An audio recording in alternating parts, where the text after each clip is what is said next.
Highway, एक डरावनी रात। सिर्फ 2 दिनों की छुट्टी के लिए दोनों ने इतने कपड़े पैक कर लिए थे मानो वो सप्ताह भर कहीं छुट्टी मनाने जा रहे थे। विशाल और नैना दोनों की शादी को 4 महीने बीत चुके थे, पर काम में दोनों इतने व्यस्त थे कि हनीमून पर नहीं जा पाए थे। समय हाथ में बहुत कम था, इसलिए विशाल ने दिल्ली शहर से थोड़ी दूरी पर एक रिजॉर्ट में बुकिंग कराई ताकि आने जाने में समय बर्बाद नहीं होगा।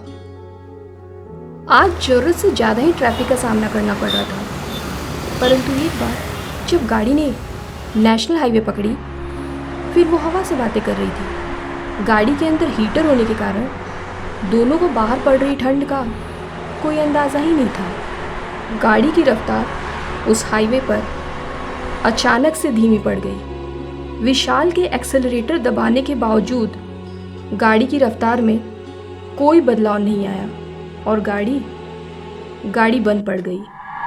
गाड़ी का दरवाज़ा खोल जैसे ही विशाल ने बाहर कदम रखा, उसे बाहर पड़ रही कड़ाके की ठंड का एहसास हुआ। एक अजीब सी चुभन थी उस ठंड में। सुनसान सड़क पर गाड़ी खराब हो जाने से नैना थोड़ा घबरा गई थी। विशाल ने उसका हौसला बढ़ाया और कहा, तुम चिंता मत करो, मैं अभी गाड़ी ठीक कर दूंगा। गाड़ी का इंजन बहुत गर्म हो चुका था, उससे निकलता धुआं और रात का अंधेरा नेशनल हाईवे की उस सुनसान सड़क पर भय का माहौल तैयार कर रही थी। विशाल ने कार्बोरेटर में पानी डाला और करीबन 10 मिनट बाद विशाल ने गाड़ी शुरू करी। गाड़ी शुरू हुई और साथ ही शीशे पर एक दस्तक।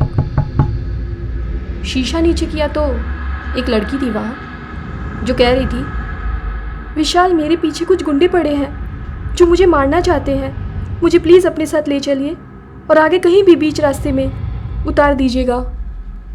विशाल और नैना ने उसे लिफ्ट तो दे दी, पर 5 मिनट ही बीते होंगे कि नैना के दिमाग में एक सवाल उठा कि कैसे एक अनजान लड़की उसके पति का नाम लेते हुए कहती है कि विशाल मेरे पीछे कुछ गुंडे पड़े हैं। डरी हुई नैना ने जैसे ही पीछे मुड़कर देखा तो उसे अपनी आंखों पर यकीन ही नहीं हो रहा था। थोड़ी देर पहले उन्होंने जिस लड़की को अपनी गाड़ी में लिफ्ट दी थी, वो उस गाड़ी में नजर ही नहीं आ रही थी। नैना ने विशाल से गाड़ी रोकने के लिए कहा कि तभी अचानक एक आवाज आई, गाड़ी रोकी तो अच्छा नहीं होगा। ये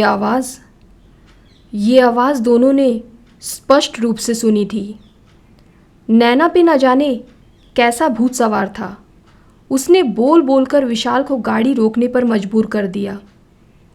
जैसे ही गाड़ी रुकी, एक आवाज नैना के कानों से टकराई, गाड़ी रोककर तुमने अच्छा नहीं किया। एक अजीब सी शांति थी। उसके बाद गाड़ी के अंदर विशाल और नैना दोनों एक दूसरे का मुंह देख रहे थे, क्योंकि दोनों को समझ ही नहीं आ रहा था कि पिछले 10 मिनटों में उनके साथ हुआ क्या था।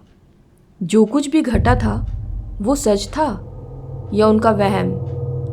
कई सवाल लिए विशाल गाड़ी से नीचे उतरा और साथ ही साथ नैना भी।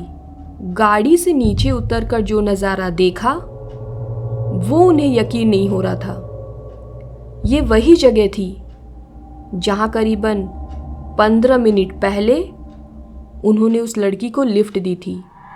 इसका मतलब ये है कि पिछले 15 मिनटों में उनके साथ जो कुछ भी घटा वो यहीं घटा था और गाड़ी 80-90 की स्पीड में होने के बावजूद यहाँ से 1 इंच आगे भी नहीं हिली थी। विशाल और नैना इससे पहले कि कुछ समझ पाते कि तभी अचानक एक जोरदार आवाज आई जो उनके बगल से गुजरती हुई ट्रक के हॉर्न की थी। ट्रक के हॉर्न ने मानो विशाल और नैना के किसी बुरे सपने को तोड़ दिया। दोनों तुरंत अपनी गाड़ी में बैठे और वापस अपने घर दिल्ली की ओर चल दिए। रविवार की रात बहुत लंबी थी विशाल और नैना के लिए। शाम से ही बत्ती गुल थी, पर सर्दी का मौसम होने के कारण ज़्यादा परेशानी नहीं हो रही थी। दोनों गहरी नींद में सो रहे थे कि तभी अचानक उनके रसोई घर से एक आवाज़ आई। नैना ने उठकर मोमबत्ती जलाई और रसोई घर गई।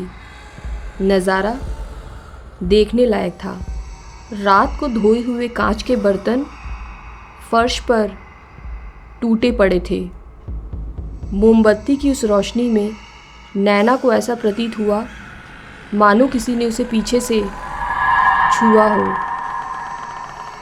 उसने तुरंत पलटकर देखा, परंतु वहाँ कोई भी नहीं था। अपने ही घर में नैना को एक अजीब सा डर लग रहा था। नैना धीरे धीरे सहमे हुए कदमों से अपने कमरे की ओर जा रही थी, पर डाइनिंग हॉल पार करते वक्त डाइनिंग हॉल की लाइट जली फिर बुझ गई। शायद शाम से गुल हुई बत्ती एक क्षण के लिए वापस आकर चली गई, परंतु पहले से ही डरी हुई नैना के लिए इस घटना के कुछ और ही मायने थे।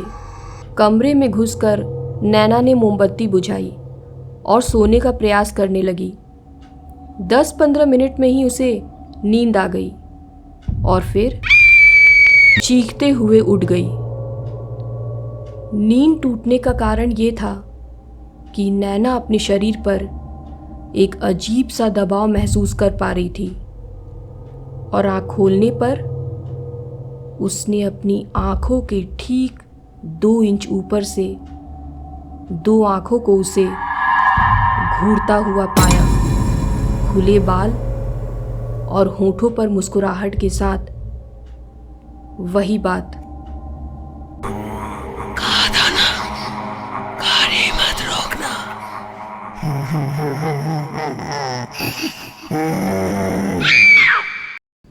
मैं हूँ सुमन और ये थी आज की एक कहानी। अगली बार से हाईवे पर किसी के लिए भी अपनी गाड़ी मत रोकना। अगर आपको ये वीडियो पसंद आया तो इसे लाइक करें, फ्रेंड्स और रिलेटिव के साथ शेयर करें और हमारे चैनल डार्क स्टोरीज को अभी सब्सक्राइब करें।